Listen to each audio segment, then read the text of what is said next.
Welcome and thank you for joining our Empowering Women in Environmental Health three-part webinar series. Today is part one, Championing Support in the Workplace.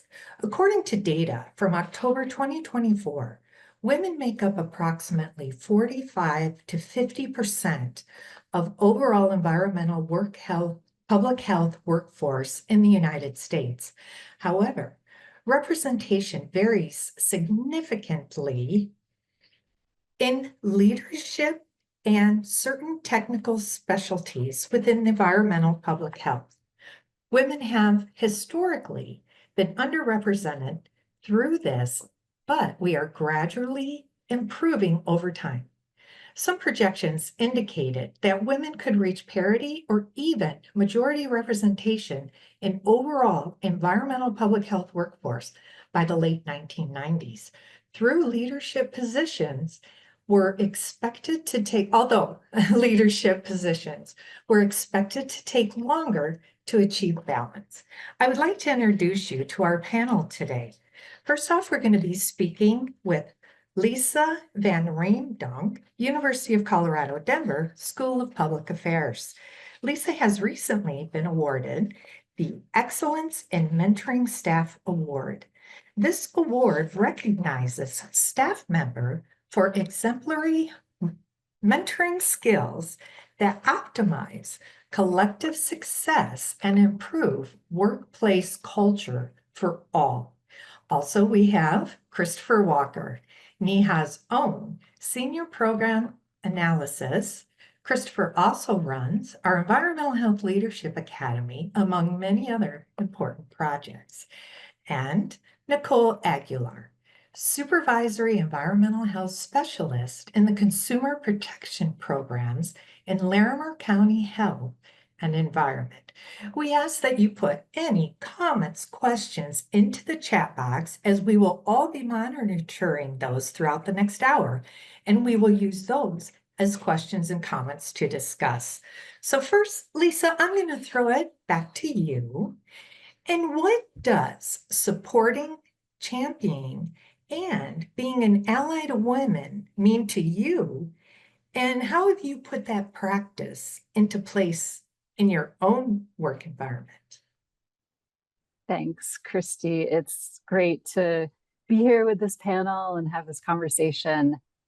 I think as I reflected on this question, it brought me to sort of like what has been my leadership journey and where are the points in time that really influence how I approach this. And so I think knowing that I have had 15 jobs in 33 years, I've been in a lot of different workplaces and had a lot of different supervisors.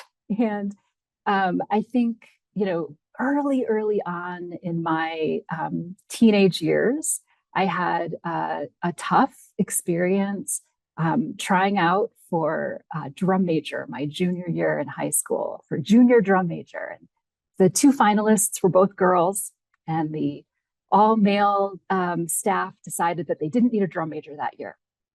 They didn't need a junior drum major. They were just going to go with the two boys that were the senior drum majors. So then I applied again, tried out again as a senior, thinking, well, now there's no drum majors. Well, for sure, I'm a senior. Now they'll definitely let me do it. And again, my friend and I were the only two seniors, two girls. And they said, well, we need some kids that are going to stick around longer. So we're not going to have a senior drum major. We're just going to have two junior drum majors. So as a 16-year-old girl, I'm, trying to step into leadership with my classmates and experiencing what really at the time, and still now looking back, felt like y'all just didn't want a girl drum major. They hadn't had a female drum major in it's like 20 years. And so that, sort of the beginning of how I came to start thinking about like, what does it mean to have to actually fight for some of what you need and want in the workplace? There's other stories along the way that have influenced how I think about things. I worked at a corporate law firm in a very conservative town, conservative corporate law firm, and the HR director there, a woman, was absolutely amazing at setting a culture. She was not the boss, right? She was just the HR director. She set the culture. if we had a new young legal associate that came in and was like yelling at his legal assistants, she brought him into the office and said, like, look, that's just not how we treat people here, right? So from that level, I watched her be just this really inclusive and thoughtful leader, but not the boss of the boss, right? Um, and then I think the third one that just makes me think about like, how do I want to support women in the workplace was I had a female CEO in an organization. My supervisor was out on medical leave. And so I was taking on her jobs. And in that, I made a mistake. I made a simple mistake, just like something that I didn't know because of inexperience, but I was trying to do my boss's job really well.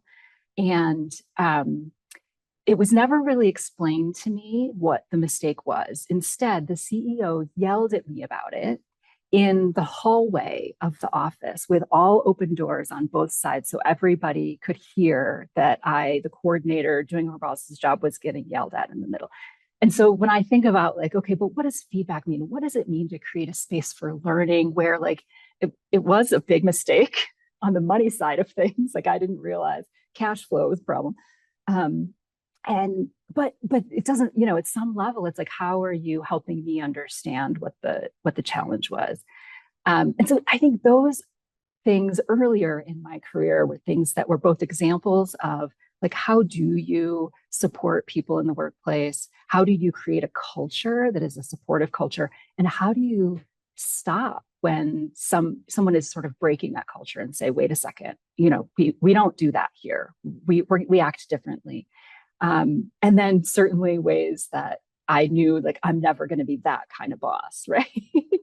I don't know, maybe I would have yelled at someone in the hallway if it hadn't happened to me first. And so I think about what are the ways that we are holding ourselves accountable as leaders, wherever we are in the organization, to create those spaces of care, of consideration, of listening, of, and I would say last, of like, self-awareness, right? Like when do I need to calm myself? The example of that CEO, she needed a minute, right?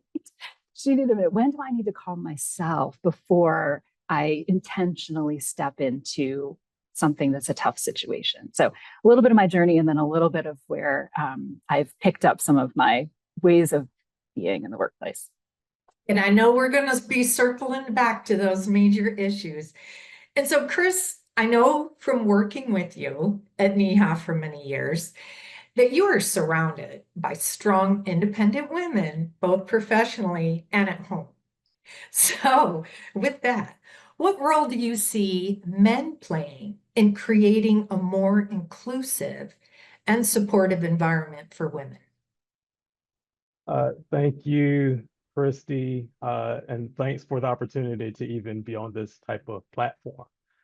So for me, just being an ally, first, just understanding my foundation is kind of what makes me who I am today. I've been fortunate enough to be around some wonderful people, even within our organization and in my own personal life. That's kind of shaped how I view leadership, resiliency, and that respect piece.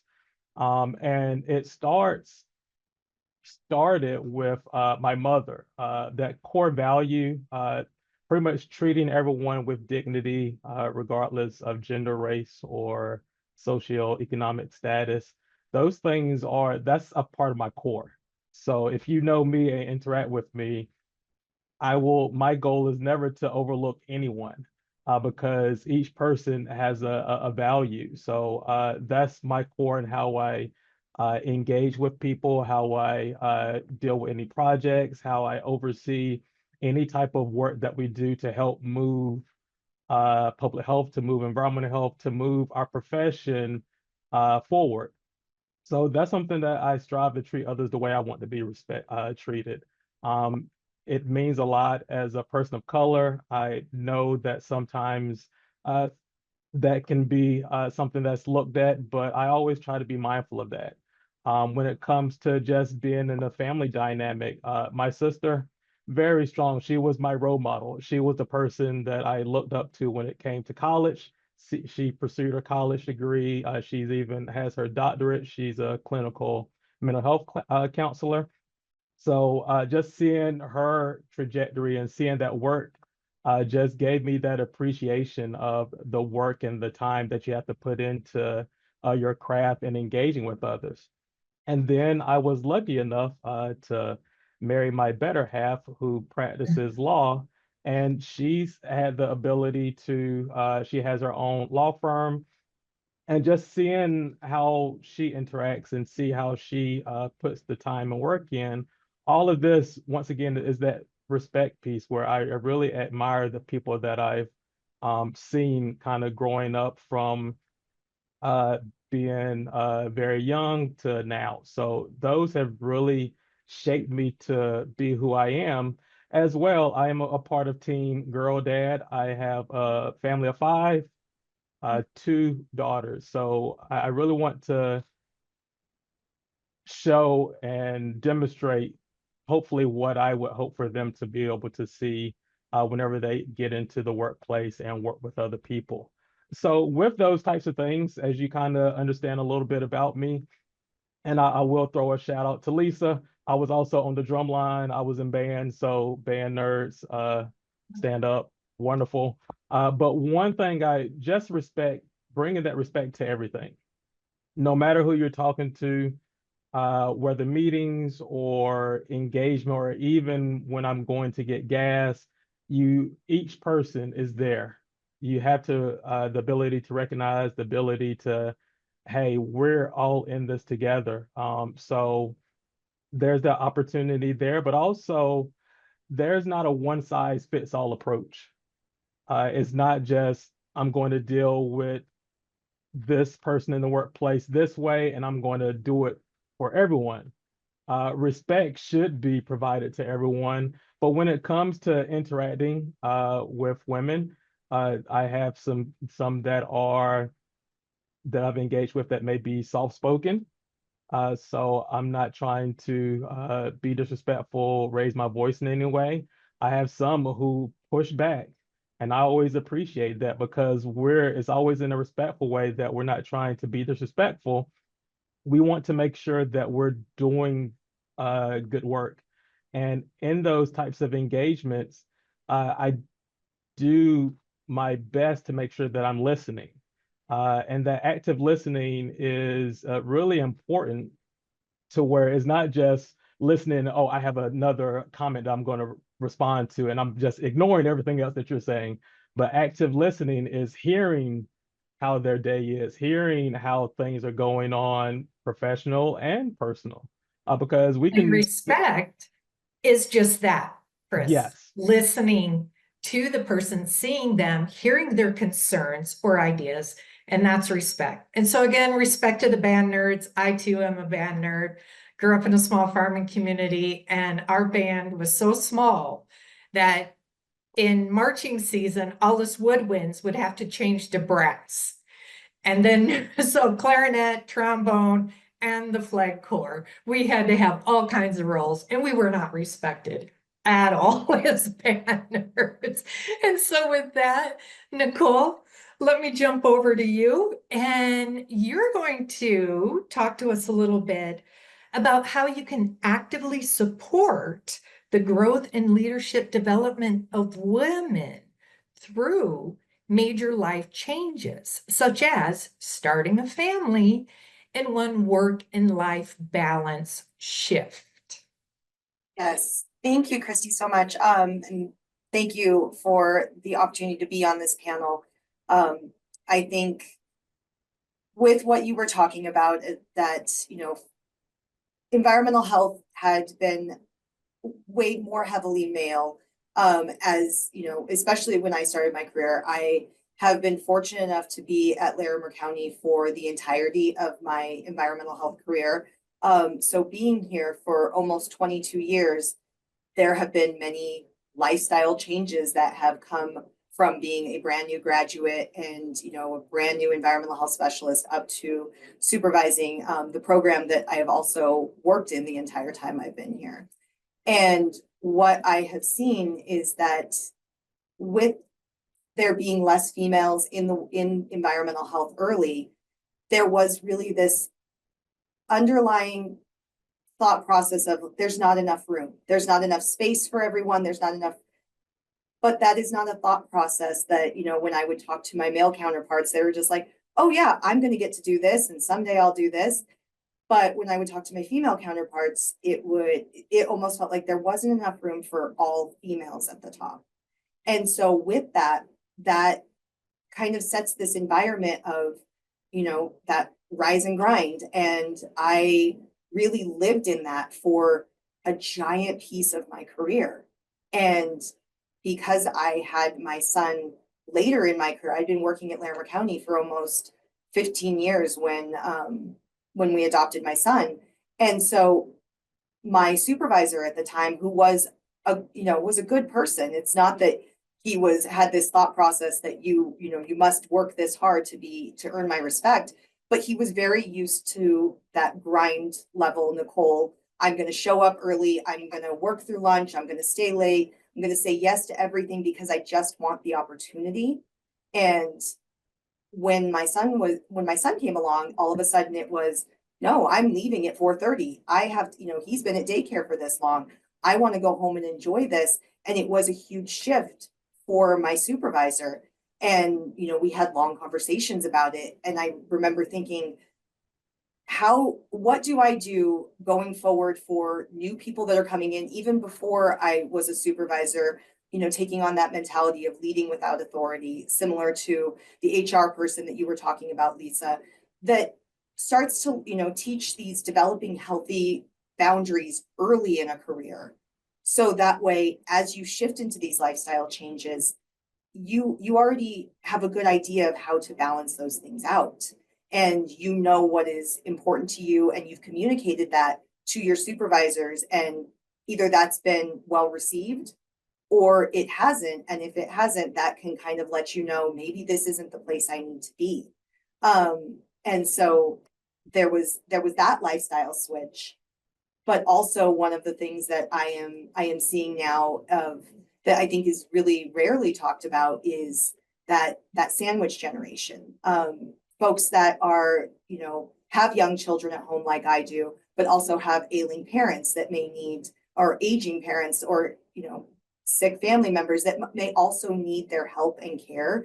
And what does that look like supporting people when that becomes a situation? For me, it was really, advocating for myself, going to my boss and saying, hey, this is going on. This is the policy around me working in a different state if I need to.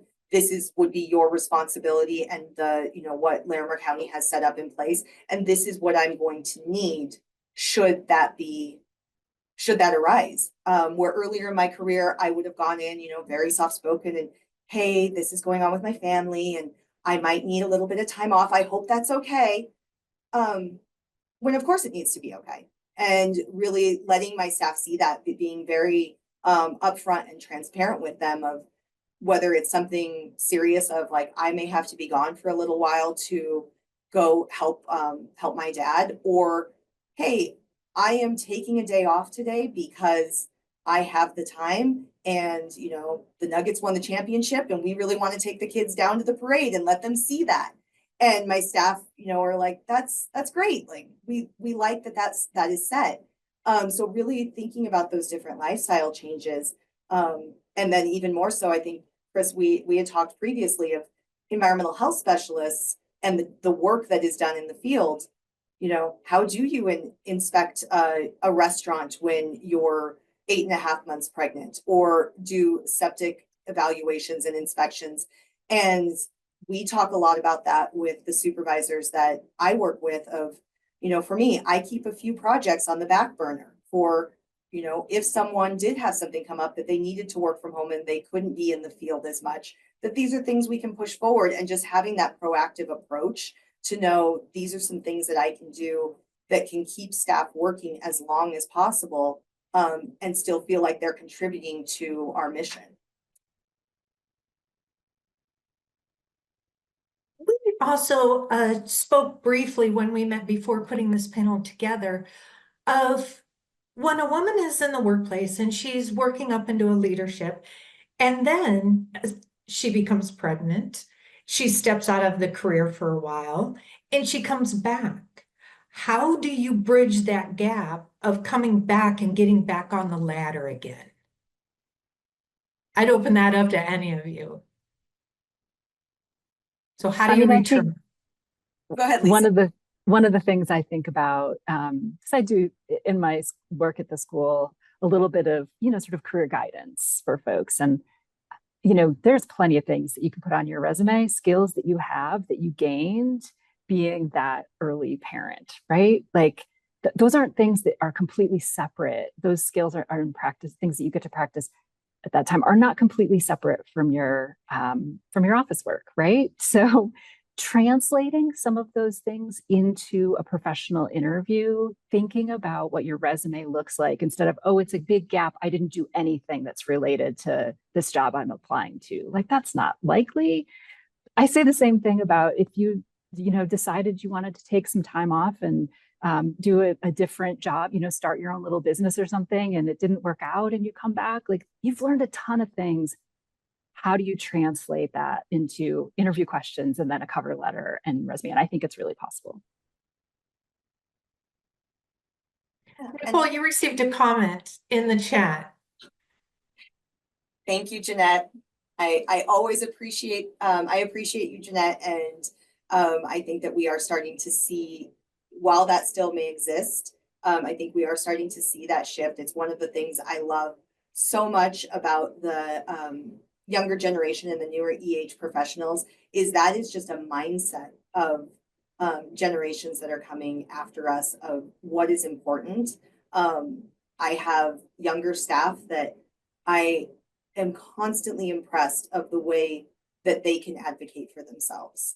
But to what you said, Christy, of yes, that workforce may be shifting, but at the supervisory and at the leadership levels, that may not be the case. And so we're, I know we had talked about having multiple generations across the workforce, and there are two very different mindsets from folks that maybe have been coming up, and that's just what you did. You just worked and worked and worked. And I think that really what it takes, to the point you made, Jeanette, is to know what's important to you and to say, this is what I'm doing. It doesn't make me less than. It just means that I am devoting myself to another important thing and letting staff understand that. And Chris, let me toss it back over to you. You being our male on the panel, I'm going to hit you up with some tough questions because I know you can handle them and answer them. Have you seen this work-life balance shift with you and your wife? You have children. Did it affect her position and her leadership more than yours? And what do you think about that dynamic? So I can't speak for everyone, but I know for me, because of my mother and seeing how I was raised, I was a little more sensitive to doing the work. So not just although she was the one that buried the children, it wasn't just, now it's just you. Like generally we kind of split chores and tasks and things of that nature. So I'm just as hard as I work at home, in the workplace, I'm the same way in my personal life, because I want to make sure I truly give myself to that particular space. So for her, just advocating and coming back to the workplace definitely wasn't easy. She kind of comes from a social work background, and that in itself is not as much going out to the field. There's kind of more office stuff.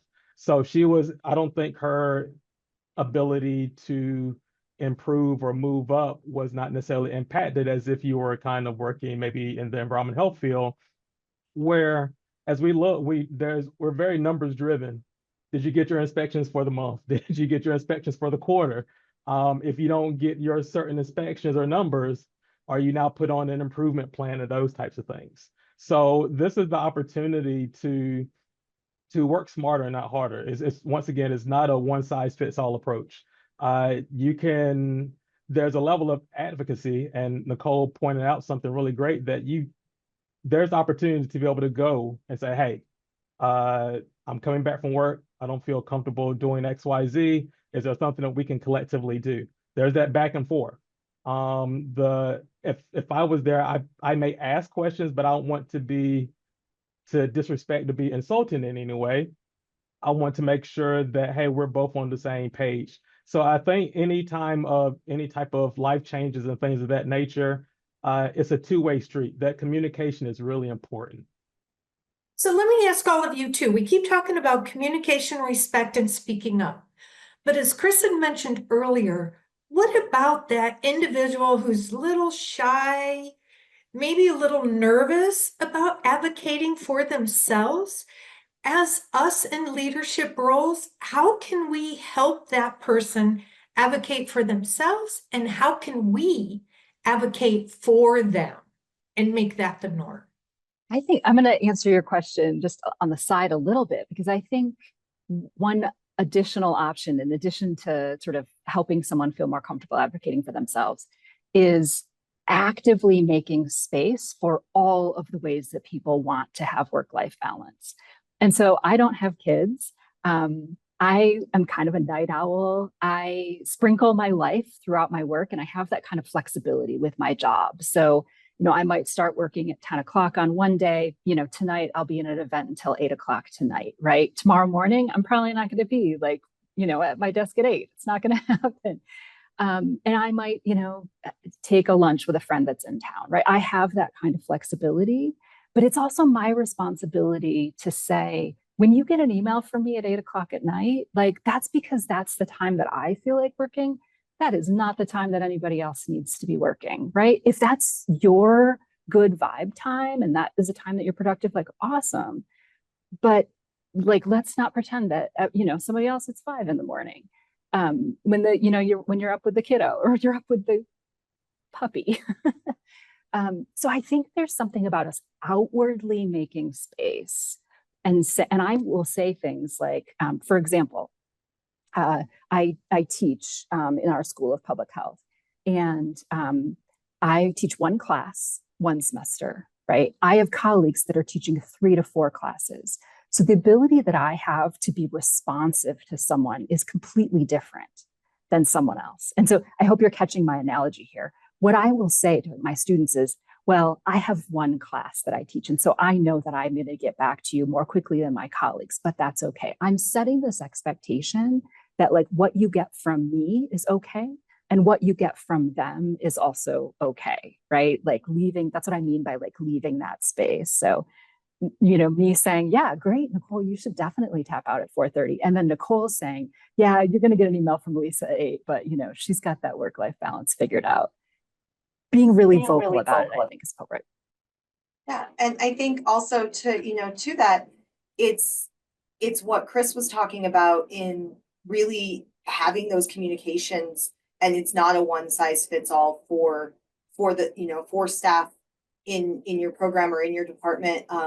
That if I have a staff member who is like, I really want to do well, and it stresses me out that I know you said your expectation is that you don't want this, but I feel like it might. Okay, then I know that you are someone that I hit schedule send to. That's where that is. Maybe I don't do it all the time, but it's important to know that for this person, it's going to be hard for them to see that and not respond. So that's where I'm going to do a schedule send. And with that's I think loops in, Christy, of what you're asking about, of like, how do you help those people advocate for themselves? It's maybe the outward speak of not putting someone on the spot of like, hey, I do this. Is there anybody that would prefer something different? Please come. If you don't feel comfortable saying it now, please come see me. Or that leading by example. If I had I really, one of the things I believe in so strongly is that no one person is more important or deserves more respect at any organization than another, regardless of where they fall in the leadership chain. And so really always speaking that and being comfortable speaking up to leadership and, sharing with staff, transparent conversations of this happened and I had to say this. So that they know, even if they're may not be comfortable doing that, that they know that there is someone that will speak. And, helping staff know whether it's you or even if it's still because you're at a supervisory level, creating those other spots on staff on the team. I have someone on my team who is, I really came to her and I can see that she wants to be in leadership someday. And being able to tell her, you are the most senior field staff we have. You've been at our county the longest. And that comes with responsibility. You may end up being more of a spokesperson for the team because I know that she's comfortable at that space. And that's giving her that opportunity. And it's allowing someone who might be a little more quiet to see, hey, maybe I just go talk to them like a peer and they might feel comfortable enough to say the thing. And Chris, you had brought this up too, and that's why I'm asking this of you oversee a lot of NEHA members, and I'm sure you see that in your department. How do you handle that? So for me, I have check-in meetings with staff, like one-on-ones. So it's a great opportunity, one, to get to know someone a little better. Generally, I get any type of progress updates on different projects that we work on. But how I see it, there's a level of equity that we put into each person that we engage with or chat with. So no matter, I deal with different personalities, all wonderful people. I give the opportunity because my job isn't to save, my job is to help lead. So in that space, if something comes up, whether personal or private, I will encourage that person, hey,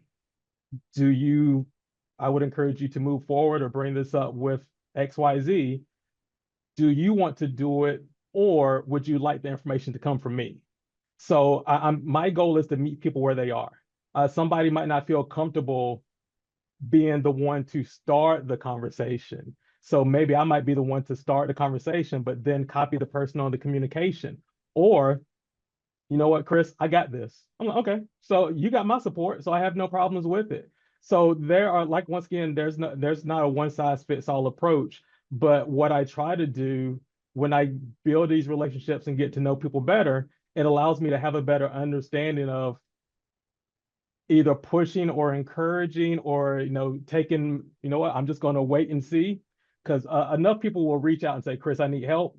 That's when I'll kind of come in, but I'm not trying to save the day because I know that they're more than capable of doing the work and going to whoever they need to go to.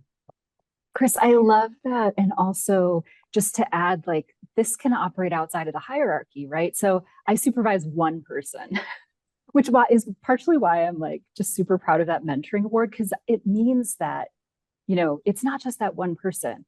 I can be that thinking partner to someone that you supervise, Chris, and say, like, hey, I've got this thing I want to bring up. I'm not sure. Would you read my email for me? Would you read my draft? Or, like, could we just have coffee and can I talk it out with you for a minute so that then I can just like feel more confident in saying it out loud? Like, outside of the hierarchy, being that that trusted person that can just be a thinking partner. And then, that's one of the things that I love about being a leader without authority, without a bunch of supervising, but a leader in my organization, that I can help folks do that in a safe place. And that's that support piece. I'm sorry, Christy. Oh, no, go ahead, Chris. But I was just going to say, we have gotten some really good comments in the chat, and kudos to you, Chris. We got one for you. Somebody had mentioned, and I haven't heard this term, and I really like it, so I'd like us to address it. They're referring to, as we know, there are seasons in the workplace that are busy, hectic, and taking advantage of seasons when not so busy, and advocating for a work culture that's okay for mental health, care days. But the comment they have is modeling this from a leadership role helps break the toxic hustle culture. I'm old, and from me beginning my career years ago in media, in news, and in politics and academia, and now a nonprofit, boy, have I seen the toxic hustle culture. I'd like you guys to address that. I think that term is just something that's really out there right now. Who So wants to jump in first? I'll jump in this. It's almost I love this movie. I don't know if anyone's ever watched it, but Rat Race, where everyone's trying to go to this particular money. That's kind of the space that we're in. Sometimes we're in this rat race when we get this role, numbers. I need to get this, I need to get this, I need to show that I stand out, I need to be the one that comes up with this idea. There's so much of this that probably goes to maybe that imposter syndrome. I need to show that if I'm at this particular role, I need to show I belong. Sometimes being quiet and listening and observing, that's a that's something you can't quantify because you're actually listening and taking in that information while someone else is blah blah blah blah. And 10% of that communication may be valuable, may not, I have no idea. But that's the part that can sometimes be difficult. What I generally try to do with the people that I work with to try to emulate this, you have your time frame, work it. Sometimes I may work over longer, and sometimes I may see we have teams, and I may see somebody in red, or like normally it would be offline. I might send a polite message, "Hey, should you be working right now? Maybe you should just," and Chris, I know. So I truly believe in work-life balance. I mean, when it's at the end of the day, when we clock off, clock out, and we're taking care of our personal, it's still going to be there the next day. So we keep trying to catch up and catch up and catch up. I promise you, something else is going to come up there to take its place. So think of it, all you can eat buffet. It's still going to be there, and you're going to end up eating something else, even if you take care of something else off your plate. So that's kind of my thought process of it. And I think that also to that, like really honoring that mental health is health. I know that when I was, newer in my career, I had something really big going on that I knew I wasn't going to be my best that day. But that was not a culture maybe where you took a sick day because you're not sick. But you are sick. You don't feel well. And that has been a huge thing for our team of like, it's okay to say that. It is okay to say, I have the leave and this is what I'm taking it for today. And I'm going to trust you as a professional that you're not just saying that so that you can, it's going to be a lovely day and you'd like to go sit on a patio and, a bunch of your friends are in town. Like, no, that should be a vacation day. But if mental health is health, and let's get out of, I had a supervisor that was, when she originally started working with me, she was a new supervisor and she reported directly to me. And we both joked about the quote unquote migraine because migraines are serious. They are fully debilitating, but they are something that likely you are going to recover from in a day.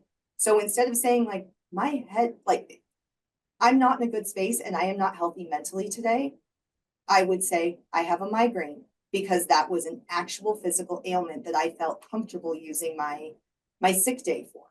And so I think it is just normalizing that mental health is health and allowing that space and telling staff, yes, I am trusting you as a professional. Please don't take advantage of this. And, I think that what we have seen since implementing that has been huge for staff and, allows them to come back and say, thank you, I needed this. And then maybe even open up a little bit more so that, you have a little insight into what's going on without prying into staff's lives. And that helps you be able to support them better as a supervisor, as a leader. Two And things are don't you coming think up. that Bree. Oh, builds trust between you and your colleague to where they can come to you and say, I'm not feeling my best. I'm not going to do my best work. I would rather just step away and come back and start fresh. Lisa, what do I you would think hope so. That is my that intent. approach? That is my intention, and that's what I would hope. And really being able again to show that, and that's where I think that being transparent as a supervisor, I will say very quickly. Last year we had a major a major wind event. We found out pretty much 30 minutes before it was going to happen that Excel was going to fully turn off power to one of our smaller municipalities. That's restaurants, that's potentially schools. Restaurants were our big concern. It was a Friday, of course, because it's always a Friday afternoon. And I was supposed to be off to deal with a celebration of life for a very dear friend. And my staff knew that, though. They knew that. And it took everything in me not to jump in and be like, okay, let's make the plan. And they were like, we've got it. My director knew what was going on. He's like, we've got it. I know what needs to be done. We're developing strike teams. It will be okay. But that mentality was really hard to step away from, because this was an emergency. This was that like above and beyond, but this wasn't something that I could step away from. And being that transparent with staff, I think allowed that to happen, and not them being like, well, great, I'm working on a weekend. Where's Nicole? So that is always my intention, is that to hopefully let them see that it's two-sided. And the struggle is two-sided too. So it's okay that like you're struggling with that, because this toxic hustle culture is infused, right? But the struggle, and then you not being there, Nicole, is also like, that's leading in a modeling way. I want to go back to this mental health is health. So I had a conversation with one of the people I supervised at one point, which was, if you're going to take time off, we had sick time and PTO at the time that were separate, right? Sick time and vacation time. If you would take sick time to go to a doctor's appointment, which is absolutely allowed, guess what?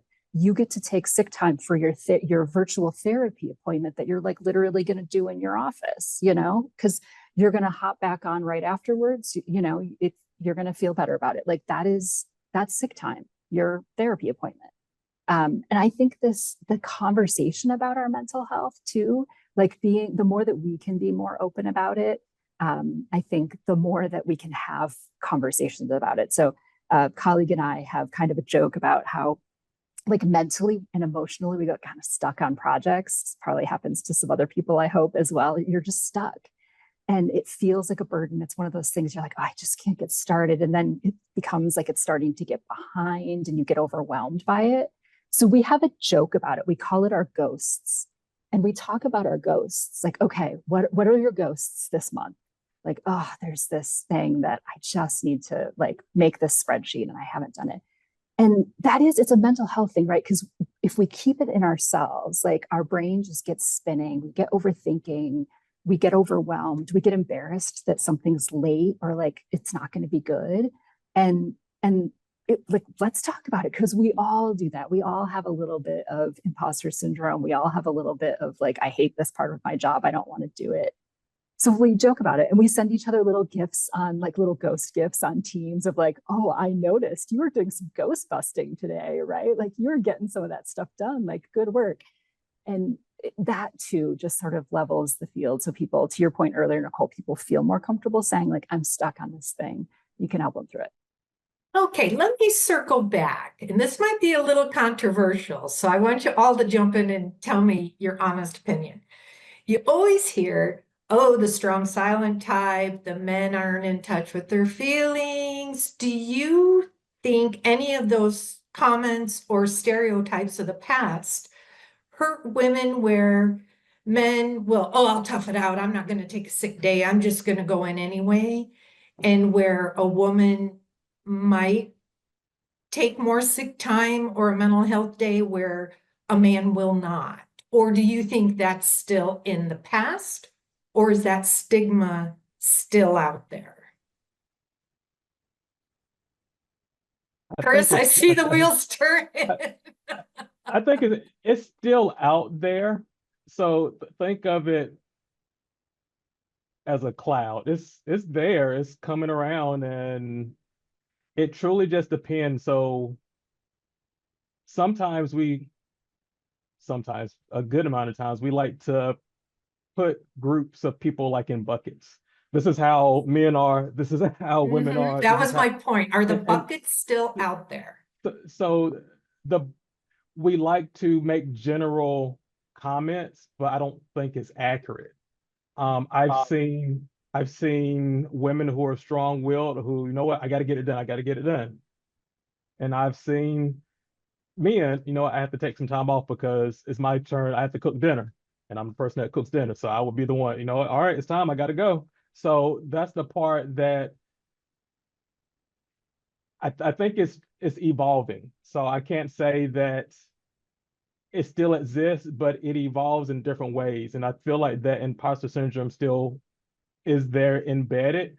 But the one thing that I'll point out, and I saw the comment talking about public health and we care so deeply, and that's a great point.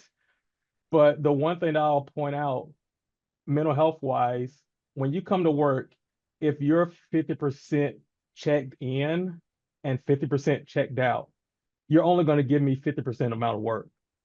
So if you don't have the ability to take time off, say, hey, you're not feeling it today, I get it. You need a mental day, I get it. Because whenever you clock in, I want you, if you can be, I want you really engaged and focused. And our personal life, our workload, our balance or imbalance plays a role. So that's the part that we have to be mindful. I'm only able to do 20% because I'm only focusing on other stuff, it's fine. This is a judgment-free zone. I am not going to call you out for anything, for not doing work. Let me know, and I can help advocate and support you and help move things in the right direction. So you need your own team and not feel like you're doing it alone. So to the grouping point, that's kind of my comment. I think it's evolving. It's still there though. Of course, everybody's going to want you as their supervisor and leader. So, Nicole, Lisa, what do you think? I was gonna say, I'm really lucky in where I am now. So it's hard to say what is prevalent. I have 2 male supervisors who report to me. The way we are structured is I oversee the program. They oversee the day-to-day operations of the team that's in the field. And they are both very empathetic, very caring, very in tune, very caring about their direct reports. And so sometimes I think my answer to this could be very clouded by like, well, no, the people that are reporting to me and that are really taking care of the staff on a day-to-day basis, they're wonderful. I think that it potentially could be there. And I think it is always easier to go back to, your almost the flip side. You're less surprised when maybe a female has a reaction and or is taking extra time. And I do think that there is still that thought process of like, oh well, she was just really upset, where maybe a male would be looked at as like, wow, you could see how much he cared about that, and that different dynamic. But I think more than anything, what I see is, to Carly's point, in public health, of how much people in public health just don't stop. And I think that, I remember very early days in the pandemic, and when we were, very early, we were all still in one room, kind of, that level of ICS early. And I overheard somebody say something like, well, what about that table over there? Have they had a break? And it was our one of our communications managers at the time that she like kind of looked over, she goes, oh, that's EH. Yeah, they're not going to take a break. And so I think that that's more prevalent to EH, and a little bit to why, I'll put a quick plug for the net, for some of these webinars that are coming up. EH is also really bad about like growing for ourselves. It's always like, I don't know. We have to put things into a director's report every day, every month. And the 3 supervisors are just like, I don't know, we did our job. We didn't do anything that. And so I think that it's built more into environmental and public health than, maybe those 2 buckets of feeling and how we care about the work that we're doing. Yeah, so what I'm hearing from both of you is you're really not seeing any difference between male and female taking time off, work-life balance. Lisa, is that what you're seeing in your area as well? I think, well, I'm also in a unique situation. So my boss is the dean of our school. He's a man. And then we have 5 of us leadership team. We're all women. So I'm also in a unique space. But here's what I think about it is that I do see it. I run leadership programs for people who work in government broadly, not just environmental health. And I was having a conversation with a firefighter one time. He had just completed one of our week-long intensive leadership programs where we get into emotional intelligence. We're looking at the emotions wheel that you might have seen in therapy. And we're talking about how do these things show up in your body so that you're not the CEO that yells at 23-year-old Lisa, right? And he says to me after, he's like, this was the most transformative and amazing leadership program that I've been through. And I feel like a bunch of the guys back at my fire department could use this, but I don't think that we could bring you there. So to me, it's not about us as individuals necessarily, but when we get in these little groups where there is a culture that is less supportive or a culture that is, more competitive, like whatever that little culture is, I think that's where some of these things show up. And that we get that group think and that like group mindset. And the other thing that I'll say about this is like, are we leaving space for men to have emotions in the workplace? So, I had a supervisor at one point, a man, his mother and brother died within like 3 months of each other. And we were like saying to him, a colleague and I were saying to him, like, this is intense. Like, this is a lot. Like, are you okay? And he was, I'm fine. It's like, yeah, it's a lot. It's a lot. So like, if men haven't been having, especially sad emotions in the workplace, I think men having angry emotions in the workplace is like, if you watch some Mad Men or something, might show up. But like having like sad emotions in the workplace, like, are we leaving space for that? And what does that look like so that it's more okay for everyone? And then the last thing I'll say is that, I come from the space of public health and social work. And literally in social work school, we talk about self-care. Like it is part of your academic career. Not that social workers necessarily do it well, but we at least talk about it. And I think COVID brought that up a little bit to us too, that in our schools of public health and environmental health, we need to have more of these, like, what does it mean to take care of yourself? What does it mean to be resilient in the face of people hating on government workers? And that's what you are, right? Like, what does it mean to anchor in your core values and be able to know like what's right in your career? And I think there's some things that we could do better there in our training. We're coming to the end, but I would like each one of you to tell us one good main takeaway that has helped you in your career and has also helped you promote women and support women in the workplace. Lisa, go first, since we started with you. It looks like there's 129 people on here. I'm going to say to every single one of them, you are a leader. I don't care where you are in the hierarchy. I don't care how old you are. I don't care what your job is. You are a leader. And if you choose to exhibit leaderful action and create these spaces for your friends and your colleagues and people you don't even know, like, you will have a powerful influence that changes some of the kinds of things. So that's what I'd say. Chris, what's your takeaway? My takeaway, as you've seen, my personality, I may not be I'm definitely not a one size fits all, but be authentic. Be authentically you. You can't be Lisa, you can't be Nicole, you can't be Christy, you have to be you. So the only person that you can be the best person is yourself. So don't try to look at someone. If you see someone that you want to emulate, maybe take certain things that they bring to the table and put that in your own little toolkit. And that's now your toolkit. So be yourself. That would be my best encouragement. Okay, Nicole, what is your takeaway for everyone who attended today with us? I would hope that everyone remembers that you really need to support each other. You really need to look around, see who is doing what their strengths are, and be a champion for them. When, I think we've talked about so much that I've heard imposter syndrome come up so much, and it is so real. And to really look forward and look at those people and create those networks within, the people that are around you, remembering that, high tide raises all boats.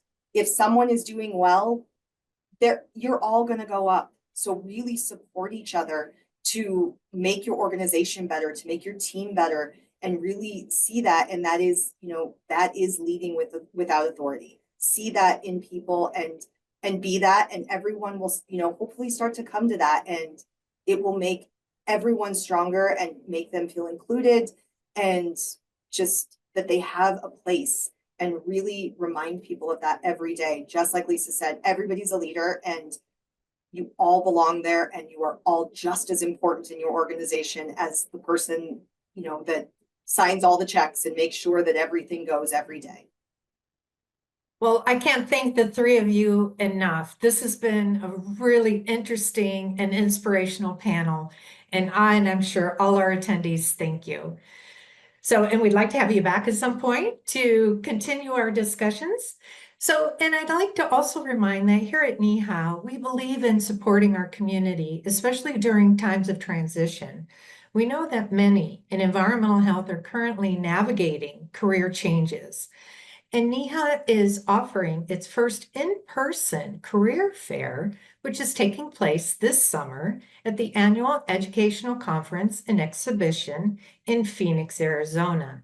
And before we give our final wrap-up, I would encourage you to consider becoming a NEHA member to stay connected, informed, and supported in your environmental health journey.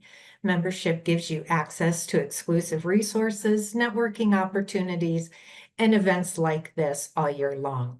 As I mentioned in the beginning, this is a 3-part series, so please feel free to join us and register. We will drop the registration link into the chat for our second installment, which will be May 20th at 1 p.m. Eastern Time. And the title of that webinar is You've Got This, Harnessing Confidence and Leadership Possibilities in Environmental Health. Again, I thank our panelists for joining us today. I thank all of you individually for joining us today. Please take a moment to fill out the survey. That is the best way we can put these webinars together in the future, is your feedback of what works and what doesn't work. So with that, again, I would say thank you for your time. Thank you for your dedication to environmental and public health. And we will see you on May 20th. Have a wonderful of your day. Thank you. Bye-bye.